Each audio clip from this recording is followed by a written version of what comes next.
যেটা আসলে হতাশ, আমরা মনে করছিলাম টি-20 দেখতে আসতেছিলাম, মাত্র 60 ওভারে 191 রানের মধ্যে আমরা ঘুরতে গেলাম, যেটা আমরা কেউই আশা করি নাই আসলে, অন্তত জিম্বাবুয়ের বিপক্ষে। মনে হচ্ছিল আমরা অস্ট্রেলিয়া বা নিউজিল্যান্ডের সাথে খেলতেছিলাম। নাজমুল শান্ত অনেক দিন পরে 40টা রান করেছে, যেটা ওর কাছে 400 রানের মতো। ও মনে করে এটা 400 রান, আসলে এটা 400 না, এটা মাত্র 40 রান। ও হয়তো 4-এর সাথে আরও 2টা শূন্য দেখতে পাইছে স্কোর বোর্ডে। হ্যাঁ, ওইটা আসলে ওর ভুল ধারণা। ওরে এই ঘুমোর থেকে বের হয়ে আসতে হবে, বাস্তবতায় আসতে হবে। এটাকে ক্রিকেট বলে না, ক্রিকেট আরও আরেক এক্সপ্লোর করতে হবে।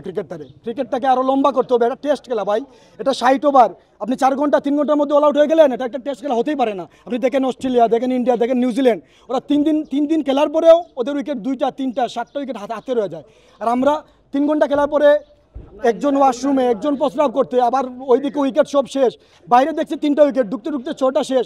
ভাই এটা কোনো টেস্ট খেলা হইতে পারে না, তাও আবার জিম্বাবুয়ের বিপক্ষে। ভাই আসলে যেহেতু পঞ্চপাণ্ডবের কেউই নাই, শুধু মুশফিক আছে, আশা করব আমরা আবেগ থেকে বের হয়ে আসে বাস্তবতায় আসি।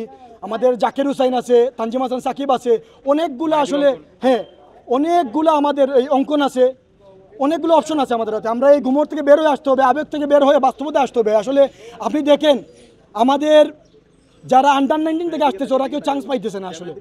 হ্যাঁ, কারণ পঞ্চপাণ্ডবের দিন শেষ ভাই, এই আবেগ দিয়ে কাজ চলবে না। মুশফিকুর রহিম আসলে ওই দিনটা আর নাই।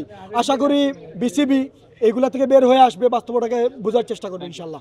খেলা হয়েছে ঠিক আছে, হার জিত আছে, কিন্তু আজকে মোটামুটি বাংলাদেশ অতটা করে নাই, একটু মান্দা টাইপের করছে। আমি এটাও বলতে চাচ্ছি যে বাংলাদেশে যারা ক্রিকেট খেলে, যারা প্লেয়ার, ওদেরকে ছেড়ে গ্রামের থেকে ক্ষেত মানুষকে নিয়ে আসুক, যারা কৃষিকাজ করে ওদেরকে নিয়ে আসে খেলাও, তাহলে দেখে যাবে যে ওরা ভালো নাকি যারা কৃষিকাজ করে খেলায় ওরা ভালো। ওদের যে পারফরমেন্স দেখছি আজকে, বোলিং বা ব্যাটিং বলেন, কোনোটাই কিন্তু আজকে ঠিক হয় নাই। আমি যা শুধু একজন গুড়ি দেখছি, গাছের গুড়ি 1-2 জন আছে, কিন্তু গাছের গুড়ি যদি শক্ত না থাকে তাহলে কিন্তু টিম শক্ত হবে না। আমরা যদি নিজে থেকে যদি না বলি যে একজন টিম আসছে, বা বাইরের দেশ হোক নিজের দেশ হোক, যদি আমরা নিজের আবেগের যদি কাজ করলে হবে না, আপনি হার্টের কাজ করতে হবে। যেমন বার খাইতে হলে কিন্তু চাল ফুটাতে হবে, দেখতে হবে, সেই রকমভাবে কিন্তু আপনি করতে হবে। যেমন দেখা যাচ্ছে যে বাংলাদেশ টিম কিন্তু আমার কাছে মোটামুটি, জানি না কার কাছে কেমন লাগছে, কিন্তু আমার কাছে কিন্তু আজকে ভালো হয় নাই। তাও আর কি, টিকিট কিনেছিলাম কিন্তু টিকিটও দেখছি কাউন্টার বন্ধ, অনেক কষ্ট করে ব্ল্যাকে টিকিট কিনে ঢুকেছিলাম, তারপর ঢুকে খেলা দেখছি। এই আর কি বলবো, মুখের ভাষা নাই। জি আলহামদুলিল্লাহ, ফ্যামিলিকে নিয়ে আসছি খেলার জন্য অফিস থেকে ছুটি নিচ্ছি। তো খেলা দেখে এসে আসলে সন্তুষ্ট না, যতটা আশা করছিলাম জিম্বাবুয়ের সাথে ভালো একটা কিছু করবে বাংলাদেশ, এরকম ধারে কাছে দিয়েও যেতে পারে না। আমি মনে করি বাংলাদেশের ইন্টারন্যাশনালভাবে খেলার যোগ্যতা তারা অনেক আগে হারিয়ে ফেলছে।